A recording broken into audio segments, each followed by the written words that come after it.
എല്ലാവർക്കായും കർത്താവിന് ഒരിക്കൽ കൂടി സ്തോത്രം ചെയ്യുന്നു. എല്ലാവരെയും പരിചയപ്പെടുത്തുവാനുള്ള സമയം പിന്നീട് ഉള്ളതുകൊണ്ട് ദൈവവചനത്തിന്റെ ശുശ്രൂഷയിലേക്ക് ആദ്യം പ്രവേശിക്കുന്നു. Because we have limited time, let's proceed into the word of God. Praise God for each of you this morning. ഇന്ന് രാവിലെ ഞാൻ ദൈവവചനത്തിൽ സംസാരിക്കുവാൻ പോകുന്ന സങ്കീർത്തനത്തിൽ നിന്നല്ല. ഇന്ന് രാവിലെ സ്തോത്രം അപ്പോസ്തല പ്രവൃത്തി 27-ാമത്തെ പുസ്തകത്തിൽ നിന്ന് ഞാൻ ചില നിമിഷങ്ങൾ ദൈവവചനത്തിൽ സംസാരിക്കുവാൻ ആഗ്രഹിക്കുന്നു. I desire to speak from the word of God, not from the book of Psalms, but from the book of Acts chapter 27.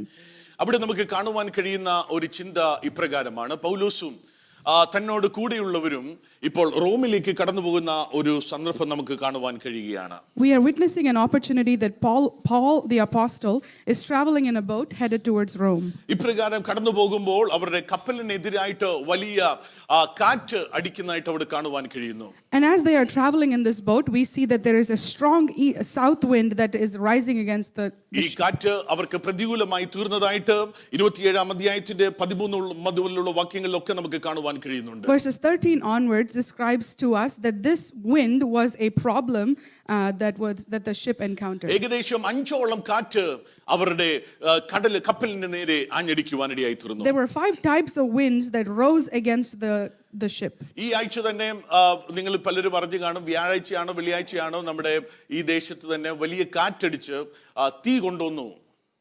It was just this past week that there were major tornadoes and fires as a result of the tornadoes. ആരെങ്കിലും കണ്ടവരായിട്ട് ഇതിന്റെ നടുവിലുണ്ടോ? Did anyone witness that? വളരെ അധികം ശക്തമായിട്ട് കാറ്റ് ഞങ്ങളുടെയൊക്കെ ഭാഗത്ത് അടിച്ചു. ഞാൻ ഓർത്ത് വീടൊക്കെ ഇപ്പൊ പൊക്കിക്കൊണ്ടു പോകുന്നു, അതുപോലത്തെ കാറ്റായിരുന്നു. It was pretty strong winds. I thought our house may get lifted off. എന്റെ ഭാര്യ പറഞ്ഞു അവിടൊക്കെ കാറ്റടിച്ച് തീ കൊണ്ടുവന്നു.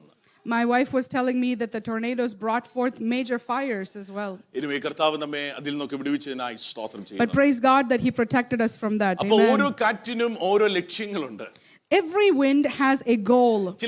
ചില നിമിഷങ്ങളിൽ കാറ്റ് നമ്മുടെ ജീവിതത്തിന്റെ പടകിന് നേരെ ആഞ്ഞടിക്കാറുണ്ട്. Sometimes these winds rise against the boat of our life. എന്നാൽ സ്തോത്രം ഇവിടെ നമുക്ക് കാണുവാൻ കഴിയുന്നത് ഈ കാറ്റ് 5 കാറ്റുകൾ അടിച്ചിട്ടും അവരുടെ കപ്പൽ തകർന്നിട്ടില്ല. But here we read that though there were 5 winds that rose against the ship, that ship could not be wrecked. എന്നാൽ അപ്പോസ്തല പ്രവൃത്തി 27-ാം അധ്യായത്തിന്റെ അതിന്റെ 40-41 വാക്യങ്ങളിൽ കടന്നു വരുമ്പോൾ അവരുടെ കപ്പൽ തകർന്നത് കാണുവാൻ കഴിയുന്നുണ്ട്. We see though in verses 40 and 41 that their ship took some damage. ഞാൻ വായിക്കാം. നങ്കൂരം അറുത്തു കടലിൽ വിട്ട് ചുക്കാന്റെ കെട്ടുമഴിച്ചു, പെരുമ്പായി കാറ്റുമുഖമായി കൊടുത്തു, കരയ്ക്ക് നേരെ ഓടി, ഇരുകടൽ കൂടി ഒരു സ്ഥലത്തിൽ മേൽ ചെന്ന് കയറിയാൽ കപ്പൽ അണിയം ഉറച്ച് ഇളക്കമില്ലാതായി തീർന്നു. Amaram തിരിയുടെ കേമത്താൽ ഉടഞ്ഞുപോയി. And they let go the anchors and left them in the sea. Meanwhile, losing the rudder ropes, they hoisted the mainsail to the wind and made for shore. But striking a place where 2 seas met, they ran the ship aground, and the prow struck fast and remained immovable. But the stern was being broken up by the violence of the waves. അപ്പോൾ കാറ്റടിച്ചിട്ടും തകരാത്ത കപ്പൽ ഇപ്പോൾ ഇവിടെ തകർന്നിരിക്കുന്നത് നമുക്ക് കാണുവാൻ കഴിയുകയാണ്. This ship that was enduring the power of the wind thus far is now going through some major damage. ഇന്ന് രാവിലെ ഞാൻ ചിന്തിക്കുവാൻ ആഗ്രഹിക്കുന്ന ചിന്ത ഇപ്രകാരമാണ്: എന്തുകൊണ്ട് കപ്പൽ തകർന്നു? Why did the ship experience some damage? 4 കാരണങ്ങൾ ഞാൻ പറയുവാൻ ആഗ്രഹിക്കുന്നു എന്തുകൊണ്ട് കപ്പൽ തകർന്നു. Why did the ship go through a wreck? There were 4 reasons for this. ഒന്നാമത്തെ കാരണം, കപ്പൽ തകരുവാനുള്ള കാരണം, അല്ലെങ്കിൽ കപ്പൽ തകരുവാനുള്ള ഒരു കാരണം ഞാൻ പറയാം.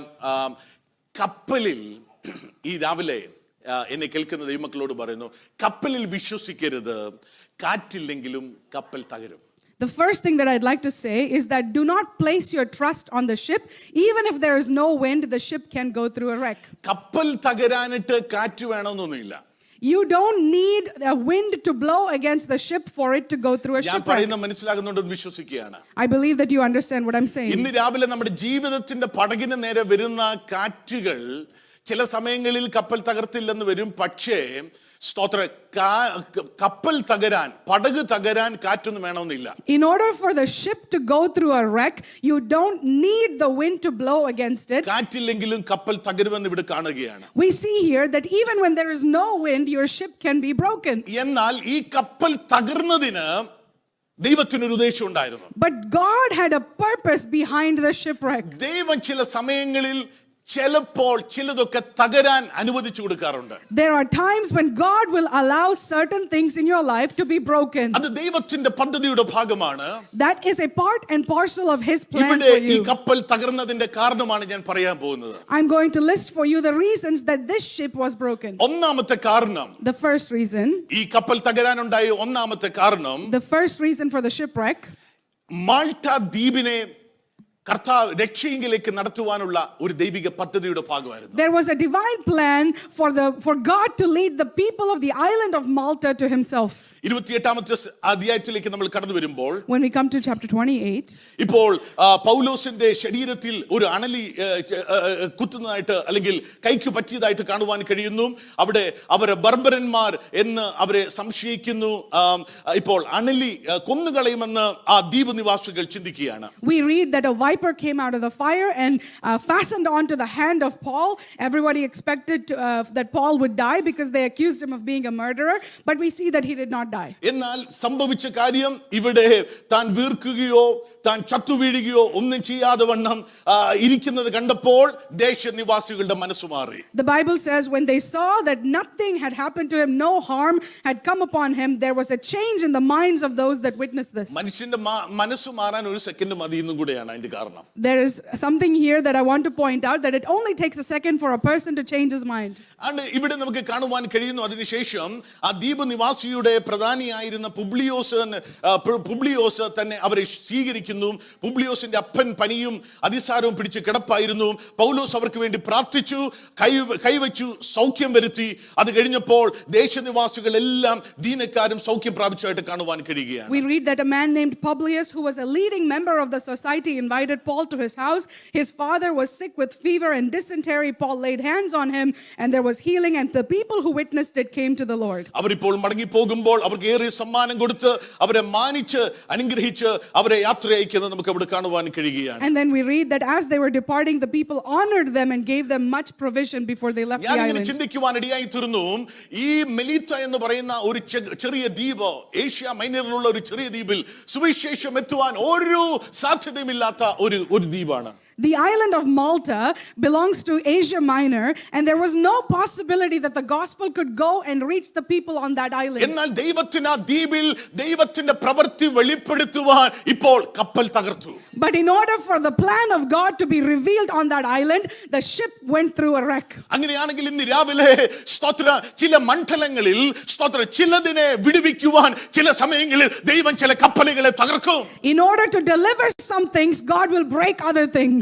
Praise the Lord. Amen. Praise the Lord. Hallelujah. വിശ്വസിക്കുന്ന ദൈവമക്കൾ ഒരു സ്തോത്രം പറഞ്ഞാട്ടെ. Hallelujah. ഇന്ന് രാവിലെ ഈ ചിന്തയോട് കൂടെ ഇന്ന് രാവിലെ ചിന്തിക്കുന്ന ദൈവമക്കൾ സന്തോഷത്തോടെ ഒരു സ്തോത്രം പറഞ്ഞാട്ടെ. Give God a mighty praise this morning with joy. ദൈവത്തിന്റെ Hallelujah. പദ്ധതി ചിലതൊക്കെ പൂർത്തീകരിക്കുവാൻ ചിലരൊക്കെ പൂർത്തീകരിക്കുവാൻ ദൈവം ചില കപ്പലുകൾ തകർക്കും. അത് ഓർത്തിന് രാവിലെ ഭാരപ്പെടേണ്ട, അതും ദൈവത്തിന്റെ പദ്ധതിയുടെ ഭാഗമാണ്. God will allow some shipwrecks in your life in order to bring the plan of God into manifestation and to bring deliverance to other people.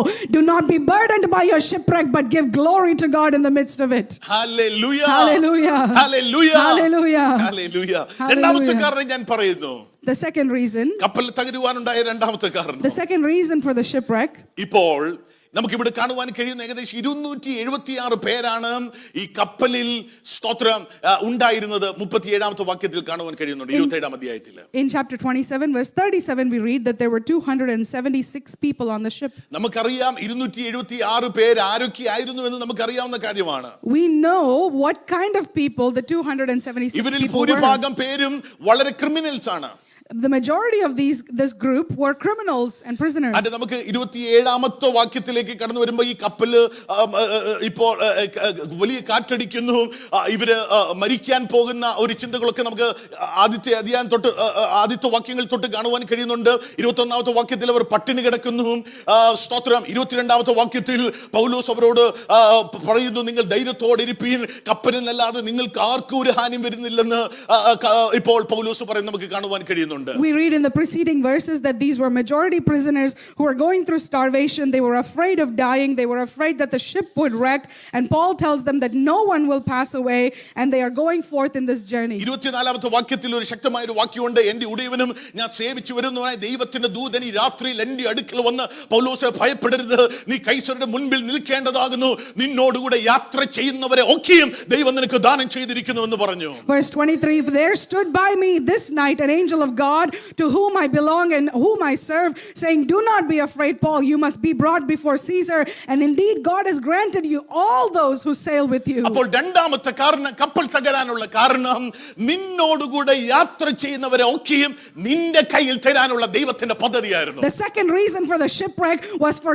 God to give every traveler of that ship into the hands of Paul ഞാൻ the already apostle. പറഞ്ഞു, ഇവര് criminals ആണ്, ഇവര് ഭൂരിഭാഗവും. എന്നാൽ സ്തോത്രം, ഈ പ്രതികൂലത്തിലൂടെ ഈ കപ്പൽ കടന്നുപോയതിന്റെ കാരണം ഈ ക്രിമിനൽസിനെ രൂപാന്തരപ്പെടുത്തുവാനുള്ള ദൈവത്തിന്റെ പദ്ധതിയുടെ ഭാഗമായിരുന്നു. The second reason for the shipwreck was that because these were criminals, God had a plan to transform them by giving them into the hands of the apostle. ഞാൻ ഒരു കാര്യം കൂടെ ചിന്തിച്ചു. Another thing that I thought of was, റോമിലേക്ക് ഇപ്പോൾ പൗലോസ് വളരെ പ്രാർത്ഥനയോട് ഉപവാസത്തോടെ ചെല്ലുന്നത്. Paul is heading towards Rome with much prayer and fasting. രണ്ടാമത്തെ മിഷണറി യാത്ര തൊട്ട് പൗലോസിന് റോമിൽ ചെല്ലണമെന്ന് ഭയങ്കര ആഗ്രഹമുണ്ട്. Paul had a great desire from his second mission trip to പല go to പ്രാവശ്യം Rome. താൻ പറയുന്നുണ്ട് ആ കാര്യത്തെക്കുറിച്ച്. And he talks about it in എന്നാൽ much of his ഇതുവരെ letters. തനിക്ക് റോമിൽ ചെല്ലാൻ കഴിഞ്ഞിട്ടില്ല. But until now he has not been able ഈ to enter പ്രാവശ്യം Rome. റോമിലേക്ക് താനിപ്പോൾ സ്തോത്രം ചങ്ങലയാൽ ബന്ധിക്കപ്പെട്ടവനായിട്ടാണ് പോകുന്നതെങ്കിലും താനിപ്പോൾ സ്തോത്രം ഒരു സുവിശേഷവുമായിട്ടാണ് റോമൻ ഭൂഖണ്ഡത്തിലേക്ക് ചെല്ലുന്നത്. Though he is traveling as a prisoner in shackles towards Rome, he's really going there equipped with the gospel of Jesus. Rome അതുവരെ സുവിശേഷം അറിഞ്ഞിട്ടില്ലാത്ത ഒരു രാജ്യദേശമാണ്. Rome was a nation that had not heard the gospel until then. ഞാൻ വിശ്വസിക്കുകയാണ്, ഓരോ രാത്രിയും പൗലോസ് ആ കപ്പലിനകത്ത് പ്രാർത്ഥിക്കുന്നുണ്ട്, കർത്താവേ റോമിനെ എനിക്ക് തരണമേ, എനിക്ക് തരണമേ എന്ന് പൗലോസ് പ്രാർത്ഥിക്കുന്നുണ്ടായിരിക്കും. It is my belief that he would have prayed every night, Lord, give me Rome and give me Rome. എന്നാൽ ഇപ്പോൾ കാണുന്ന കാര്യം, റോമിൽ ചെല്ലാതെ വന്ന കപ്പൽ തകർക്കുന്ന ദുഷ്ടശക്തിയെ കാണുന്നത്. What you see here is that there is a shipwreck that is going on because the enemy is hindering their journey to Rome. ഇന്ന് രാവിലെ നമ്മുടെ പ്രാർത്ഥന വർദ്ധിപ്പിക്കുന്ന ദുഷ്ടശക്തി പലപ്പോഴും പ്രാർത്ഥനയ്ക്കെതിരായുള്ള സംഭവ വികാസങ്ങൾ നമുക്ക് ചുറ്റിനും ആഞ്ഞടിപ്പിക്കും.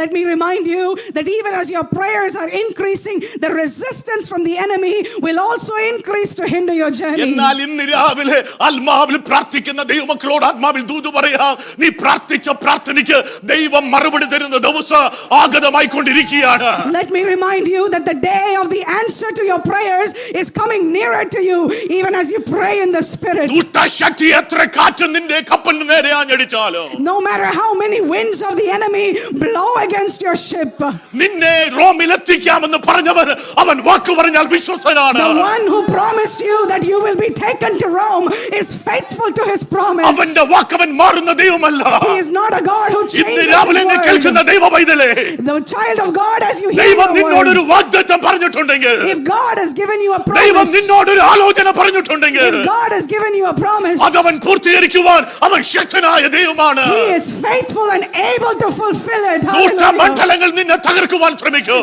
No power of the enemy that rises against you. ദുഷ്ട മണ്ഡലങ്ങൾ നിന്നെ ഇല്ലായ്മ ചെയ്യുവാൻ ശ്രമിക്കും. The power of the enemy will seek to make you nothing. നിന്റെ കപ്പൽ തകർക്കുവാൻ ദുഷ്ട വ്യാപാരികൾ നിനക്കെതിരായി ഭീഷണി മുഴക്കുമ്പോൾ, Even when they plot and plan against your ship to hinder your journey, ഇന്ന് രാവിലെ ആത്മാവിൽ ദൂത് പറയുന്നു, ഇല്ല, ദുഷ്ടശക്തിക്ക് നിന്നെ തകർക്കുവാൻ കഴിയത്തില്ല. നിന്നെ റോമിലെത്തിക്കുന്ന ഒരു ദൈവം ഇന്ന് രാവിലെ ഉണ്ട് എന്ന് ഈ രാവിലെ നീ മറന്നു പോകരുത്.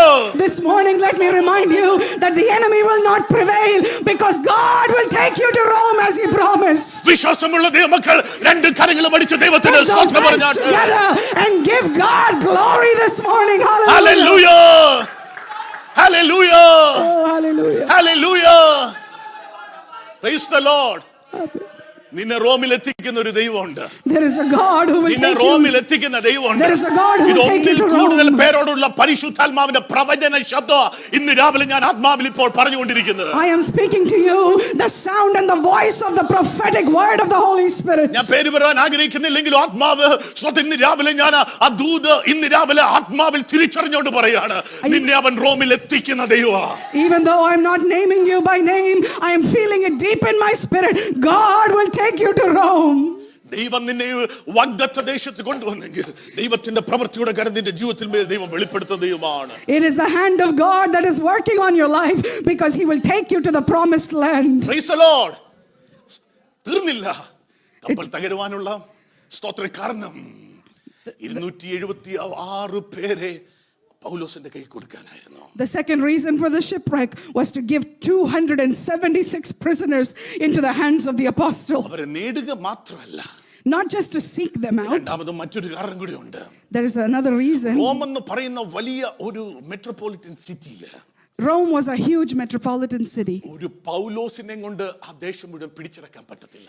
It was not possible for one Paul to take the entire nation. അതിന് 276 പേര് വേണം. God needed 276 people for that mission. ഇപ്പോൾ ഇവിടുന്ന് മെലീത്തിയിൽ നിന്ന് കപ്പൽ പുറപ്പെടുന്ന ഒരു ചർച്ചായിട്ടാണ് പുറപ്പെടുന്നത്. And now as they leave the island of Malta, they are leaving as a church. Praise the Lord. Hallelujah. Hallelujah. Hallelujah. ഇവിടം വരെ വന്നത് ഒരു കപ്പലായിരുന്നെങ്കിൽ സ്തോത്ര മെലീത്തിയിൽ നിന്ന് പുറപ്പെടുന്നത് ഒരു ചർച്ചാണ് പുറപ്പെടുന്നത്. What arrived into Malta was just a ship, but what left Malta was a church. ഇന്ന് രാവിലെ വിശ്വസിക്കുന്ന ദൈവമക്കളെ, സ്തോത്ര കൊടികളോടുകൂടി ഒരു സൈന്യമായി ദൈവം തന്റെ പ്രവൃത്തിയുടെ മഹത്വം ഈ ദേശത്ത് വെളിപ്പെടുത്തും. God will do a great work and reveal it through an army as he raises you up in this nation.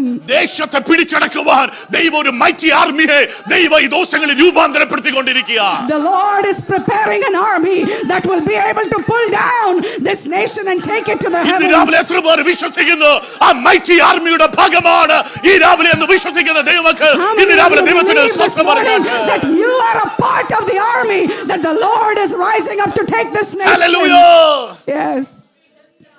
Praise the Lord. Hallelujah. Praise the Lord. Hallelujah. Praise the Lord. Hallelujah. തീർന്നില്ല. മൂന്നാമത്തെ ഒരു കാരണം കൂടെ പറഞ്ഞ് ഇന്ന് രാവിലത്തെ ചിന്തകൾ ഞാൻ അവസാനിപ്പിക്കുക. I'm not done. Reason number 3, and I will conclude with this. ഇപ്പോൾ പൗലോസ് റോമിലേക്ക് പോകുന്നതിന്റെ കാരണം നമുക്കറിയാം. We know the reason he's going to Rome. താൻ കൈസരെ അഭയം ചൊല്ലിയിട്ടുണ്ട്. He has pled a case before Caesar. ശതാധിപന്റെ കയ്യിൽ പൗലോസിന് നേരെ എഴുതപ്പെട്ട ഒരു വിരോധ കൽപ്പന ഉണ്ട്. There was a great grave command that was written against him by the previous king. സ്തോത്രം. അങ്ങനെയാണെങ്കിൽ റോമിൽ ചെല്ലുമ്പോൾ സ്തോത്രം വിരോധ കൽപ്പന വായിച്ചു കഴിഞ്ഞാൽ പിന്നീടുള്ള ശിക്ഷ എന്തെന്ന് ചോദിച്ചാൽ പൗലോസ് അവിടെ മരിക്കുക എന്നുള്ളതാണ്. If they were to follow the violent command against Paul, then Paul would be put to death. Praise the Lord. എന്നാൽ സംഭവിച്ച കാര്യം കപ്പൽ ഛേദിക്കപ്പെട്ടപ്പോൾ സ്തോത്രം സൈനാധിപന്റെ കയ്യിലിരുന്ന വിരോധ കൽപ്പന അത് വെള്ളത്തിൽ കൂടെ പോയി. But we read here that the lead man who was manning the prisoners, who was holding the command in his hand, when the ship went down, the command went down with it. ആ കാര്യം ബൈബിളിൽ എഴുതിയിട്ടില്ലെങ്കിലും Though it is not explicitly written in the word, എഫേസ്യ ലേഖനമൊക്കെ നമ്മൾ പഠിക്കുമ്പോൾ നമുക്കറിയാം സ്തോത്രം റോമില് താൻ 2 വർഷത്തോളം താൻ ഉണ്ടായിരുന്നെന്ന്. when we read in the book of Ephesians, that we read that Paul lived in Rome for 2 years. അതിനുശേഷം താൻ അവിടുന്ന് സ്വതന്ത്രനാവുന്നുണ്ട്. After that he was a free man. വീണ്ടും സ്തോത്രം റോമിൽ പോകുന്നുണ്ട്. And again he enters Rome. Praise the Lord. Amen. നാലാമത്തെ പ്രാവശ്യത്തെ തന്റെ മിഷണറി യാത്രയിലാണ് താൻ മരിക്കപ്പെടുന്നത്. And it was only on his 4th missionary journey that he was put to death. അങ്ങനെയാണെങ്കിൽ ഇന്ന് രാവിലെ ഞാൻ ഈ ചിന്തകൾ ഇവിടെ പറഞ്ഞ് അവസാനിപ്പിക്കുകയാണ്. But let me conclude my thoughts this morning here. തന്റെ കയ്യിലിരിക്കുന്ന ചില വിരോധ കൽപ്പനയൊക്കെ സ്തോത്രം ഒഴുക്കി വിടാനുള്ള ദൈവത്തിന്റെ പദ്ധതി കൂടിയാണ് ഇന്ന് രാവിലെ നീ കാണുന്ന ചില ഈശാനമൂല. Every contrary declaration written against you was being brought down in the shipwreck as you were going through it. Hallelujah. ഇന്ന് രാവിലെ നിന്റെ കപ്പൽ തകർന്നെന്ന് ഓർത്ത് ആരും ഭാരപ്പെടണ്ട. Don't be burdened that your ship has gone, hallelujah, down and capsized. അതിനകത്തും ദൈവത്തിന്റെ ഒരു പദ്ധതി പൂർത്തീകരിക്കാം. Even in that shipwreck, the plan of God will come to pass. Hallelujah. ദൈവത്തിന്റെ ഒരു വാഗ്ദത്തം പൂർത്തീകരിക്കാം. Even in that, God will fulfill his promise. ഒരിക്കൽ കൂടി കർത്താവിന് സ്തോത്രം പറഞ്ഞാട്ടെ. Lift your voices and give God glory.